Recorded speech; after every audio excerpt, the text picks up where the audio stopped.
Voilà, donc j'ai le privilège incroyable de travailler pour Hope Worldwide. Hope, c'est l'organisation caritative qui fait partie de l'Église, des Églises du Christ. Et donc, voilà, je vais vous expliquer un petit peu ce que je fais mon travail. Dans mon travail, il y en a beaucoup déjà qui le savent ici, mais je vais vous donner un petit peu des nouvelles si vous voulez. Donc, on commence par cette écriture. L'Éternel console son peuple, il a pitié de ses malheureux. Une des choses que l'on doit faire en étant disciple, quand on suit Jésus, c'est s'occuper des pauvres, des gens défavorisés, des gens qui ont moins de choses en fait matérielles surtout que nous. Donc, voilà, ça c'est une photo qui a été prise à Manille, donc récemment au voyage de Noël. Et ça, c'est Noah Crider. Vous ne pouvez pas voir sa tête, mais bon, vous le connaissez. Voilà, donc allez, vas-y Franck, fais avancer. Notre thème cette année, en 2017, c'est « Go and do likewise ». Allez et faites de même. Pas faites de mémé, mais faites de même. Mais à mon ordinateur, il n'y a pas d'accent circonflexe. Donc, en fait, je m'occupe, oui, des voyages humanitaires. Donc, ça a commencé il y a longtemps, il y a plus de 20 ans qu'il y a des Hope Youth Corps. Donc, ça a commencé, c'était des voyages pour les jeunes, pour les adolescents, pour les étudiants. Et puis, au fil du temps, surtout ces dernières années, depuis que je m'en occupe, ça fait 3 ans que je fais ce travail. En fait, on a élargi tout ça. Maintenant, on a Single School dans les voyages pour les célibataires. Et les voyages de Hope Youth School, il y en a beaucoup maintenant qui sont ouverts même aux familles, aux adultes, aux couples mariés, aux gens à la retraite. Donc, en fait, tout le monde peut y aller maintenant. Voilà. Vas-y. Donc, ce sont les endroits où on fait nos voyages. Donc, vous voyez, on est vraiment répartis dans le monde entier. Ça, c'est les voyages qu'on a fait ces 2-3 dernières années depuis que j'ai commencé à faire ce travail-là. Voilà. Alors, vous pouvez choisir, vous allez aller. Voilà. Ici. Oui, Philippines, oui, ça marche bien. OK, allez, passe à la prochaine. Donc, c'est un programme, en fait, la philosophie derrière ce programme, c'est un programme, on veut avoir de l'impact. Alors, vas-y, fais voir, Franck. Alors, en premier, un impact sur les participants. Ça, c'était le voyage qui a été fait au Népal, à Katmandou, ce Noël-là. Donc, on avait environ une 50aine de jeunes et de moins jeunes, vous voyez des cheveux blancs, qui sont venus du monde entier. Donc, c'est un programme qui est devenu très international. Au début, ces programmes, c'était surtout des Américains qui allaient à l'étranger. Bon, une fois que moi, je me suis impliquée là-dedans, bien sûr, un de mes buts, c'était de faire ça, de faire devenir ça vraiment international. Donc maintenant, on a des participants qui viennent du monde entier, d'Australie, de Singapour, de Corée, du Japon, d'Afrique du Sud, du Canada, de partout. Voilà, et de France, bien sûr. Donc voilà. Il y a un impact sur les participants. Quand les gens vont à ces programmes, en fait, ces programmes, ça ne veut pas dire que ça va tout changer, qu'on va changer le monde en allant faire un programme de 15 jours. En 15 jours, on ne va pas changer le monde. Il y a des fois, les gens disent, oui, on va aller à ces programmes en mission, on va changer le monde. Non, vous n'allez pas changer le monde. En 2 semaines, il n'y a pas de chance. Mais par contre, vous allez changer vous. Donc, là, c'est un jeune célibataire. On avait fait un programme à Sri Lanka, à Noël. Et c'est un jeune qui est venu des États-Unis. Il a dit que ces 2 semaines, c'était vraiment une recharge spirituelle de mon âme. La prochaine. Ça, c'est une photo à Manille. Et donc, Noah Crider a dit qu'on a vu la pauvreté et la maladie vraiment tragique. Mais en même temps, on a vu aussi beaucoup de joie, beaucoup de force et de courage. Ça, c'est une femme qui est allée au Hope Youth Corps, donc c'est pas simplement pour les jeunes. Elle a mon âge et en fait, ses enfants allaient toujours au Hope Youth Corps d'année en année. Et puis finalement, ils lui ont dit, maman, pourquoi toi tu y vas pas aussi? Donc elle est partie toute seule à Noël, aller au Hope Youth Corps au Népal. Et elle est professeure à l'université à Los Angeles. Et donc, le programme au Népal, c'est un programme où on s'occupe d'une école. Donc, elle a enseigné à l'école, elle a formé les instituteurs de notre école de Hope. Et ce qu'elle a dit, c'est que ce que je fais moi, dans une salle de classe, où j'ai du chauffage et puis beaucoup d'outils, de technologie, eux, ils font la même chose au Népal, ils enseignent aussi, mais ils le font avec un tableau cassé, dans une salle de classe en béton et sans chauffage. Voilà, là on leur a fait réparer les toilettes Donc, une des jeunes adolescentes de l'église de Melbourne, c'est pas sa photo ça, mais c'est elle qui avait une autre qui a dit ça. Elle a dit d'aller au Hope Youth Course, ça a complètement changé ma perspective de plusieurs façons. Jésus passait 70% de son temps sur terre à servir les pauvres et il nous demande de faire la même chose. Ok? Une autre jeune qui est partie à Manille, elle m'a dit que quand je suis allée à Manille, je me suis rendu compte de ce que ça voulait dire d'avoir un cœur du 1er siècle, d'être complètement dévoué à être les mains et les pieds de Jésus. Alors, il y a beaucoup de jeunes qui vont, qui ne sont pas encore chrétiens. Donc, on accepte les gens, qu'ils soient chrétiens ou pas chrétiens. Nous, en fait, j'essaie de même pas trop en parler. Vous venez servir, vous venez aider. Si vous êtes baptisé ou vous n'êtes pas baptisé, si vous faites partie de l'église ou pas de l'église, moi, ça me fait rien du tout.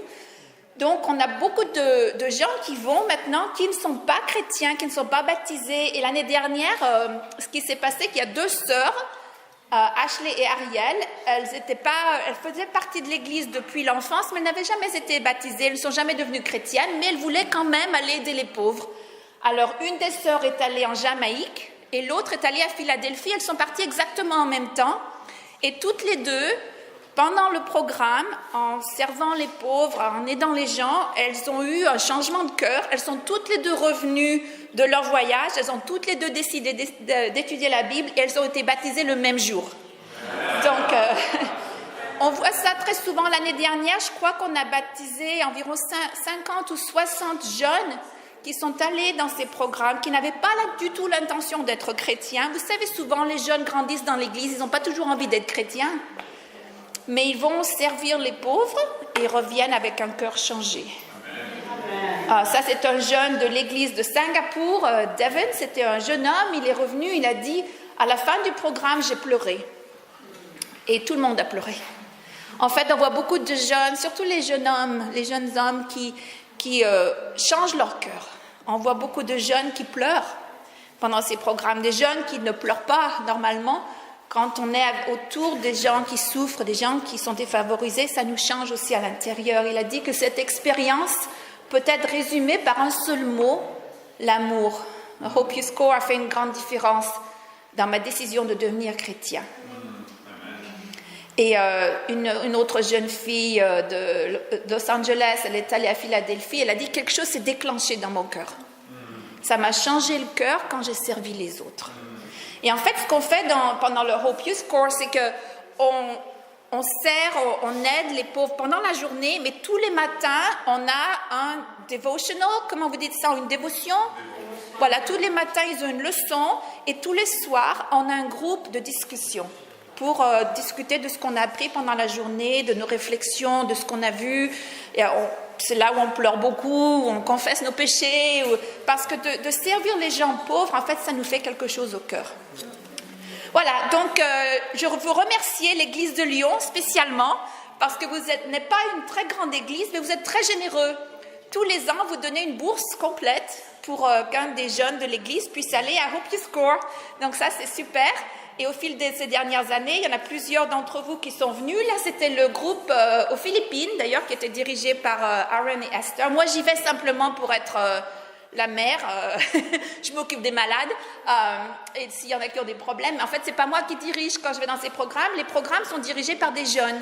Donc, Aaron et Esther dirigeaient ce groupe-là. On avait presque 90 personnes. Et qui est-ce qui était venu de Lyon à ce programme? Eh bien, Madison. Madison, elle est là. Voilà.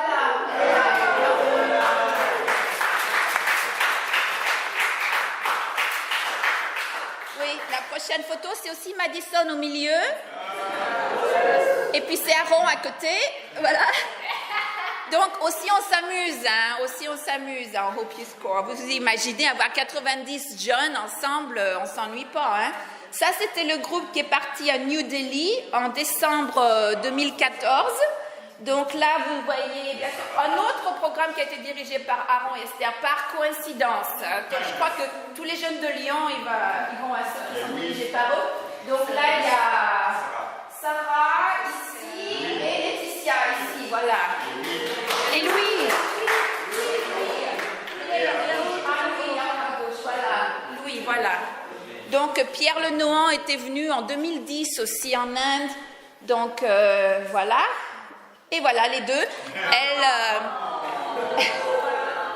avec les couvertures, parce qu'il faisait froid à Delhi. En hiver, il fait froid à Delhi. Les gens ne savent pas, mais il fait froid en hiver. Donc, vraiment, je vous remercie.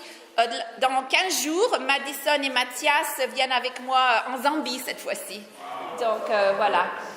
Il y a un impact sur les communautés aussi où on sert. Les gens nous voient, ils voient ce groupe de jeunes, 40 jeunes, 50 jeunes, qui vont aider les gens, aider les pauvres, qui viennent du monde entier. Les gens se demandent, mais qu'est-ce que c'est ça? Qu'est-ce que vous faites? Donc, ce couple aux Philippines nous avait vu faire ça et ils faisaient partie de la communauté. Eux, ils n'étaient pas pauvres. Et ils sont venus nous demander, mais qu'est-ce que vous faites? Alors, on a expliqué. Alors, ils ont dit, oui, mais nous, on habite ici, on ne fait rien, nous, pour notre communauté. Et vous, vous venez des quatre coins du monde pour aider. Est-ce qu'on peut s'impliquer là-dedans?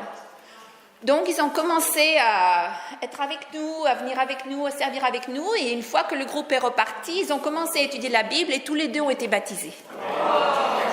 Donc, parfois on se dit, oui, mais c'est plus important d'évangéliser.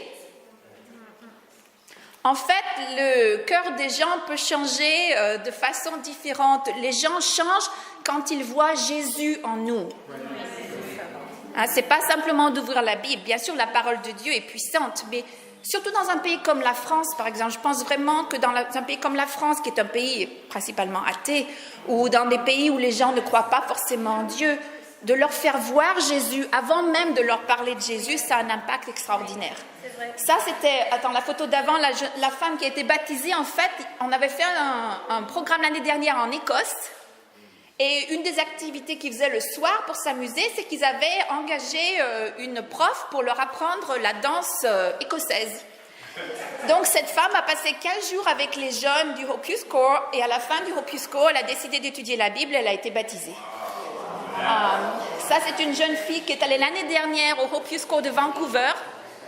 Elle est revenue de Vancouver, elle était tellement pleine d'énergie spirituellement que dans l'avion, elle s'est assise à côté de ce jeune homme, elle l'a invité à l'église et il fait partie du ministère des étudiants à Chicago et il a été baptisé. Cette femme au milieu, celle qui a la serviette autour du cou, elle est professeure à l'université, pas loin d'ailleurs d'où venaient les Maxwell, et elle était dans l'avion avec deux de nos stagiaires qui s'occupent des Hopius Corps. Ils revenaient de la conférence de Reach à St. Louis l'année dernière. Et ils prenaient l'avion de St. Louis à Philadelphie pour aller diriger le Hopius Corps. Et dans l'avion, ils ont invité cette femme. Ils étaient tellement pleins d'énergie spirituelle aussi qu'ils l'ont invitée à l'église. Ils lui ont expliqué ce qu'ils faisaient. On va aller diriger un Hopius Corps. On vient de cette conférence. Et elle aussi, elle a été mise en contact avec l'église. Elle a étudié la Bible. Elle a été baptisée. Amen. Voilà, et puis un impact bien sûr sur les programmes de Hope Worldwide. Alors ça, c'est aux Philippines. Qu'est-ce qu'on fait quand on va aux Philippines? Vous vous dites, on reconstruit des maisons. On reconstruit des maisons. Cet hiver, on va reconstruire des bateaux aussi qui ont été détruits par l'ouragan il y a 2-3 ans. Donc voilà, et ce qu'on fait, c'est qu'on reconstruit les maisons avec les gens qui vont habiter dans la maison. Donc ils construisent avec nous. On leur demande comment ils veulent leur maison, ils nous aident, ils le font avec nous, on mange avec eux, on passe 15 jours avec eux, et à la fin des 15 jours, on leur donne la maison. Voilà. Donc, on retourne dans les mêmes communautés, année après année après année, pour avoir un impact à long terme. Moi, ce que je veux faire, c'est pas simplement aller 15 jours pour aller s'amuser avec des orphelins, ou 15 jours pour aller faire des activités avec des enfants. En fait, on essaye de s'investir dans des programmes qui existent déjà et on y va pour aider. Hein? Donc en anglais, on dit sustainability, je ne sais pas comment ça se dit en français. Le développement durable, voilà. Ok. Donc quand on va en Afrique du Sud, on envoie un groupe, ça ce sont des célibataires qui vont en Afrique du Sud tous les ans à la fin du mois d'octobre avec Dr Mark Ottenwaller, je crois qu'il va venir à Lyon bientôt. Donc, c'est lui qui emmène ce groupe de célibataires tous les ans, à la fin du mois d'octobre. Ils retournent dans la même communauté et ils vont aider un programme qui s'occupe de la petite enfance. Donc, bien sûr, ils font des activités avec les enfants, mais ce qu'ils font, ce qui est encore plus important, c'est qu'ils donnent de la formation aux enseignants et à ceux qui s'occupent du projet là-bas. Parce que les célibataires, Bon, c'est bien d'envoyer des jeunes, c'est super, mais c'est peut-être encore même mieux d'envoyer des célibataires parce que les célibataires ont déjà une profession.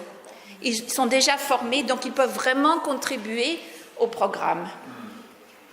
Là, c'est au Népal, à Katmandou, il y a plusieurs familles qui sont allées et les parents de ces familles, beaucoup d'entre eux étaient des enseignants.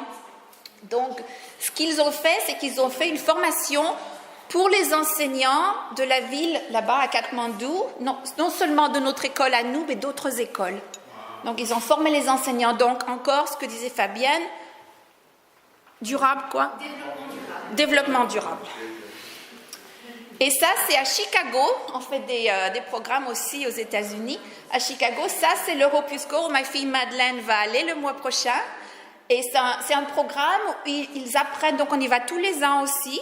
Et c'est un programme où ils apprennent aux jeunes qui habitent à l'intérieur de la ville de Chicago. La ville de Chicago a beaucoup de crimes, beaucoup de violences. Mais ils apprennent à ces jeunes à faire débuter leur propre petite compagnie, business. Voilà. Donc, ils leur apprennent comment se servir d'un ordinateur, comment faire des budgets, comment faire démarrer leur programme. Voilà. Et puis, un impact sur les églises. Les églises qui reçoivent Hope Youth Corps, alors ça leur fait vraiment... c'est un encouragement, si vous voulez. L'église de Katmandou, tous les Noëls, on envoie un groupe là-bas. Et la première fois qu'on l'avait fait, on avait envoyé un groupe de célibataires. Donc, il y avait un groupe de 33 célibataires qui venaient du monde entier, qui se sont retrouvés à Katmandou. Et celui qui dirige l'église là-bas à nous a dit, imaginez avoir 33 célibataires qui viennent du monde entier, fait en communion fraternelle avec une église de 100 membres pendant 15 jours. Vous pouvez imaginer l'impact que ça a sur une église. Et très souvent, on finit les 15 jours par une retraite. On fait une retraite ou une mini-conférence, quelque chose comme ça. On a envoyé un groupe de célibataires à Sri Lanka et le jeune qui dirige l'église, là-bas, le jeune couple, on n'avait aucune idée que ça allait vraiment être une expérience qui allait changer la vie de l'église. En Jamaïque, on envoie un groupe de jeunes et ils disent que ça a donné de l'inspiration à leur groupe d'adolescents qui sont là-bas en Jamaïque, parce que les jeunes en Jamaïque n'ont pas forcément les moyens de voyager à l'étranger, mais quand le Hope Youth Corps vient en Jamaïque, ça encourage le ministère local et ils disent que même les adultes dans l'Église sont aussi défiés par l'exemple des jeunes qui viennent servir sur le Hope Youth Corps. Amen. Et puis voilà, c'est aussi Hope Youth Corps, c'est un programme de formation de jeunes dirigeants. Nous avons 20, tous les 2 ans, on a un groupe de 20 stagiaires qui sont formés pour diriger les Hope Youth Corps. Donc, Aaron et Esther, ils ont fait ça. Maintenant, ils sont mariés, ils sont un peu vieux, donc ils le font toujours pour rendre service, mais eux, ils ont fini leur formation.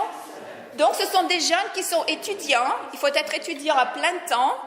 Et on les forme pour diriger les Hope Youth Corps. Donc, ces programmes de Hope Youth Corps sont dirigés par des jeunes. Comme aujourd'hui, on a vu Raphaël et Teddy diriger le culte. Les Hope Youth Corps sont aussi dirigés par des jeunes. C'est une des façons de former la nouvelle génération. Comme je vous l'ai dit, moi, quand j'y vais, je ne fais rien. J'organise par derrière. Je n'enseigne pas une seule leçon. C'est pas moi qui dirige, c'est pas moi qui dis aux gens ce qu'il faut faire. Ce sont les jeunes qui le font et ils font vraiment un travail incroyable. Une des jeunes filles, d'ailleurs, ici, Mariah, elle est du ministère des Maxwell à Indianapolis. Ah oui, et puis parfois, ce qui se passe, c'est que les gens se rencontrent et puis, on ne sait jamais, des fois ils se marient aussi, hein. Donc, Aaron et Esther se sont rencontrés au Hope Youth Corps en Inde. Go Madison!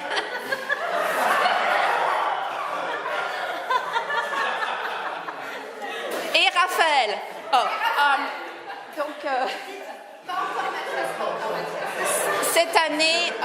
Cette année, nous avons déjà eu 565 volontaires qui se sont inscrits pour nos programmes. Et oui, vas-y, continue. Voilà. Et donc, on a des programmes à Noël. On a encore de la place pour les programmes à Noël. On va au Cambodge à Noël.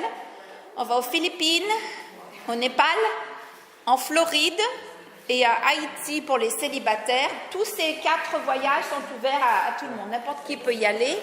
Et voilà. Et l'année prochaine, ça, ce sont certains des endroits où on va aller. On retourne à des endroits où nous sommes déjà allés, mais on a des programmes nouveaux. On part en Malaisie, par exemple. Donc ça va être nouveau. En Nouvelle-Zélande pour la première fois. Et puis peut-être, en France. Ça, ce serait un de mes rêves personnellement, c'est d'avoir un Hope You Score en France. Donc je sais que ce n'est pas un pays vraiment pauvre, mais il y a quand même beaucoup de pauvreté en France. Et je pense que c'est bien d'aller au bout du monde pour aller aider les pauvres, mais il y a aussi des pauvres ici, en France, à Lyon, et on peut faire des programmes super ici, même dans nos propres vies. Donc, merci beaucoup de m'avoir écouté.